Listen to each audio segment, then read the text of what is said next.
This one. Next, children, we are going to see the subtitle Gross Domestic Product, GDP, its definition.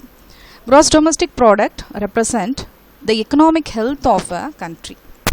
Underline the word health of a country. The GDP is here main, which given a clear idea regarding one nation's income. That is, which are the produce or produced in a country, within a country. So that the production is, we are taking as a calculation of national income. So it is very important for the health of a country. It represents a sum of a country's production which consists of all purchases of goods and services used by individuals, firms, foreigners and the governing bodies. So the equation of the GDP is here C plus I plus G plus X minus M. Method of GDP calculating. GDP can calculated in the way of various methods. That is, one is the three, we can say as the three way of method. One is expenditure approach, income approach, value added approach. Come, let me see as one by one. Expenditure approach first. The GDP is measured by adding the expenditure on all the final goods and services produced in the country during a specified period. Here the specified period means single year, annual year. Okay, and the second one, the income approach at GDP from the perspective of the earning of the men and women who are involved in producing the goods and services. The income approach to measure GDP, that means income means Y. Y means it's here income is Y equal to the income. How we calculated income? We come to know through by the wages plus rent plus interest plus profit. Through these four ways we are gaining income. That the income is taken as a calculation of GDP. So it's come under the calculation of income approach. And next one, we are going to see about the value added approach. How we can find out the GDP through the value added approach. Come, let's see the example. Throughout the example, a cup of tea served to you in a hotel is a final good. You know as well, before itself you have learned that previous the starting of the lesson itself. The goods used to produce it, what are the tea powder, milk and sugar. So these things are called as intermediate goods. The picture itself very clearly given an idea, children. See here, tea powder plus milk plus sugar. These three are called here intermediate goods. Along with the help of these three goods, at last you are got a produce. It's called as final good. That the final good is a cup of tea. Okay. Next, see here, importance of GDP. GDP, what the use of GDP அப்படிங்கிறது தான் இங்கே importance of GDP. ஜிடிபியால் நம்ம என்ன தெரிஞ்சுக்கலாம், நமக்கு என்ன பயன் அப்படின்னு பார்க்கும்போது, it's study of economic growth, ஒரு நாட்டினுடைய வளர்ச்சியை தெரிஞ்சுக்கலாம். Unequal distribution of wealth.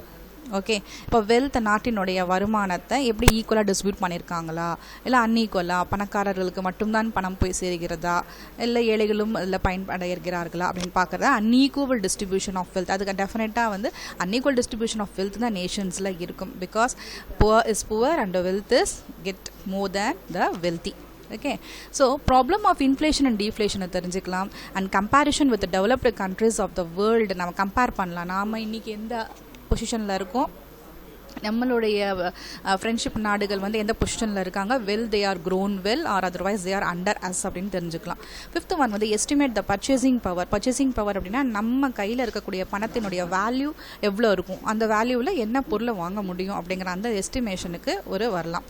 அடுத்தது பப்ளிக் செக்டாருக்கு யூஸ்ஃபுல்லாக இருக்கும். And seventh one is guide to economic planning. பொருளாதார திட்டமிடுதலுக்கு இது பயன்படுத்தலாம். இப்போ நிர்மலா சீதாராமன் இருக்காங்க இல்லையா, நிதி அமைச்சர், இப்போ அவங்க எல்லாமே பார்த்தீங்க அப்படின்னா பொருளாதாரத்துக்கு திட்டமிடுவாங்க. என்னென்ன பண்ணலாம், எப்படி பண்ணலாம், நாடு எப்படி வந்து ஒரு டவுன்ஃபாலில் போயிட்டுருக்கு, நாட்டினுடைய நிலைமை எப்படி இருக்குது, இனி நம்ம சரிவில் இருக்குமா, பொருளாதார நிலை வந்து இன்றைக்கி டவுனாக இருக்கா இல்லை அப்பா இருக்கா அப்படின்னு பார்த்துட்டு அதுக்கு தகுந்த மாதிரி பொருளாதாரத்தை எப்படி மேம்படுத்தணும். பொருளாதாரம்னா பணத்தை ஏர்ன் பண்ணுற மெத்தடை என்னென்ன எல்லாம் எந்தெந்த செக்டார்ஸ்லாம் நம்ம இம்பார்ட்டன்ஸ் கொடுக்கணும் அப்படின்னு சொல்லி எல்லாம் பார்ப்பாங்க இல்லையா. ஸோ அந்த வே தான் வந்து economic planning. Okay, yes. Next, the title, limitation of GDP. ஜிடிபிக்கு சில லிமிட்டேஷன்ஸ் இருக்குது. அதில் இருக்கக்கூடிய சில வரையறைகள் என்ன, இவ்வளோ தான் இதனுடைய ஒர்க்கு அப்படின்னு சொல்லி பார்க்குறது வந்து GDP. The GDP is the most widely used measure of the state of the country economy. While appreciating its usefulness we should have aware of some of its limitation கூட. அதனுடைய ஜிடிபியினுடைய எத்தனையோ நன்மையான பயன்கள் எல்லாம், அதாவது நன்மைகள் இருந்தாலும் கூட அதில் சில லிமிட்டேஷன்ஸ், சில நமக்கு வந்து நெருடல்களாக இருக்கக்கூடிய விஷயங்களும் இருக்குமா. அது என்ன அப்படின்னு பார்த்தீங்கன்னா, அது என்னென்ன மிஸ் பண்ணுதுன்னா, several important goods and services are left out of the GDP.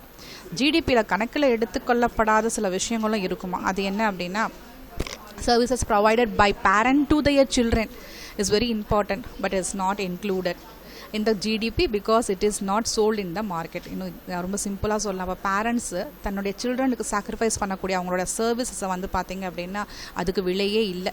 இதே வந்து வேறு மற்றவங்க வந்து ஒருத்தருக்கு வந்து ஹெல்ப் பண்ணாங்கன்னா அவங்க வந்து ஒரு நாளைக்கு தன்னுடைய வேஜஸாக கூலியாக வந்து அந்த பணத்தை வாங்கிக்குவாங்க.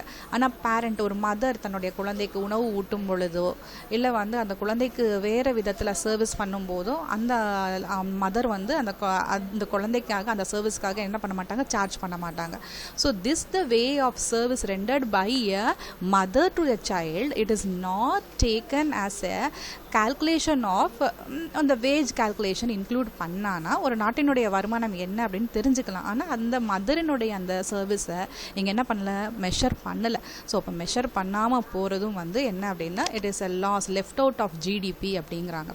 Okay, GDP measures only quantity but not quality. நல்லா நோட் பண்ணிக்கோ.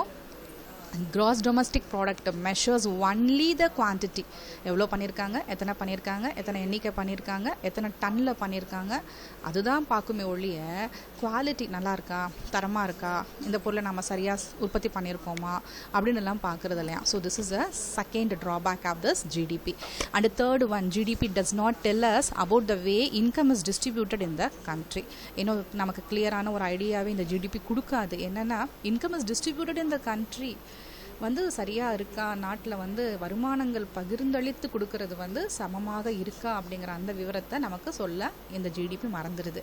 அடுத்தது, GDP does not tell us about regarding as what, regarding the growth of an economy. ஒரு நாட்டினுடைய that is tell us about the way of income is distributed in the country. நாட்டினுடைய வருமானமும் சரியாக துல்லியமாக மக்கள்கிட்ட இருந்து என்ன ஆகுது அப்படின்னா ஈக்குவலாக டிஸ்ட்ரிபியூட் பண்ணுறாங்களா அப்படிங்கிறது அதுவும் சொல்ல தவறுது தான். And next the GDP does not tell us about the fourth one தான் பார்த்தீங்கன்னா the kind of life people are living. மக்கள் எந்த நிலையில் வாழ்கிறாங்க, அதாவது பணக்கார நிலையில் வாழ்கிறாங்களா, நடு மத்திய நிலையில் வாழ்கிறாங்களா, இல்லை ஏழ்மையான நிலையில் வாழ்கிறாங்களா, இல்லை பிலோ த பாவர்ட்டியில் வாழ்கிறாங்களா அப்படிங்கிற அந்த விஷயத்தை இங்கே வந்து என்ன ஆகுது, சொல்ல மறந்துடுது இந்த GDP. Okay, this is the condition of what is that limitation of GDP la inga fourth point kuduthirukam. Fourth point is given here incompletely, but you have to take down that is notes of the children. The GDP does not tell us about the kind of life people are living. Okay, this is the sentence, this is an incomplete sentence ah irukku, and complete பண்ணிக்கோங்க. The fourth one is the GDP does not tell us about the kind of life people are living. என்ன மாதிரி மனிதனுடைய வாழ்க்கை தரம், மக்கள் எப்படி வாழ்ந்துட்டுருக்காங்க அப்படிங்கிற அந்த இதுதான் இங்கே சொல்ல மறந்துடுறாங்க. That one is given here. இங்கே பாருங்கள், the central status estimation of ஜிடிபின்னு நெக்ஸ்ட் வந்து கொடுத்துருக்காங்க. ஜிடிபியில் கொடுத்துருக்கும் போது அந்த ரெட் கலர் பாருங்கள் இங்கே ஸ்கிப் ஆகிடுச்சு. Mistake ton here, small mistake it's happen here. Excuse for this children. So that is no, GDP does not tell as கொடுத்துட்டு அந்த எஸ்டிமேஷனில் செகண்ட் சென்டென்ஸ் பாருங்கள், out the kind of about the kind of life people are living அப்படின்னு சொல்லி கொடுத்துருக்காங்க. அதை include பண்ணிக்கோ. Okay, next you come to that estimation of GDP. Estimation of GDP அப்படிங்கிறது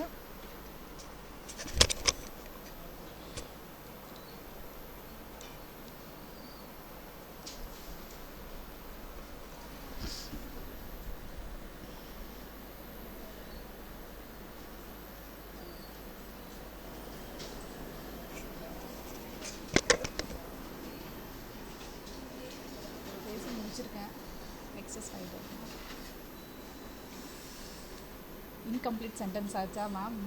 பேசிட்டே இருந்தேன், என்னடா ஒரு லைனே காணோம் அப்படின்ட்டு. அப்புறம் நான் இது பண்ணிவிட்டு கம்ப்ளீட் பண்ணிட்டேன். புக்கை பார்த்துட்டு அவங்ககிட்ட சொல்லிவிட்டு ஒரு சின்ன மிஸ்டேக் ஆகிடுச்சு, அதனுடைய இது ஸ்கிப் ஆகிடுச்சிங்க, அதை நீ ரீட் பண்ணிக்கோ, நான் கூட சொல்கிறேன், நீ நோட் பண்ணிக்கோன்னு சொல்லிட்டேன். இப்போ இது pass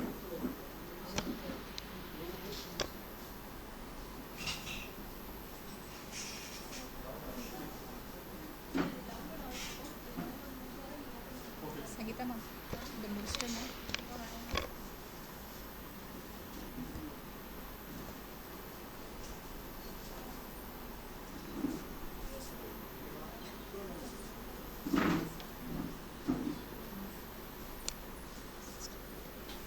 fallen ma'am last time அந்த 40 மினிட்ஸ் இருந்துச்சு, அது இல்லையா? 40 மினிட்ஸில் பேசணும். நான் லாஸ்ட் வீக் பேசினேன் 40 நிமிஷத்தில் பண்ணிட்டாரு மேம். இவர் அப்போ தனியாக கூட்டிப்பாங்க வேறு கோயிலில். அப்படியா? இல்லை ஒன்றும் இல்லை, அந்த 20 நான் உங்களுக்கு டிஸ்டர்ப் பண்ணிட்டு கூப்பிட்டுருக்கேன். அதனால் 20 மினிட்ஸை பேசிட்டு கூப்பிடுறேனே அப்படின்ட்டு. இல்லை அப்படி தான் 40 மினிட்ஸ்னால் நீங்கள் எது வரைக்கும் பேசியிருக்கீங்க? மேம் இது வரைக்கும் பேசியிருக்கேன். இது வரைக்கும் இது ஸ்கிப் ஆகிடுச்சு. நீங்கள் ஆல் டெப்த்து கொடுக்கலையா?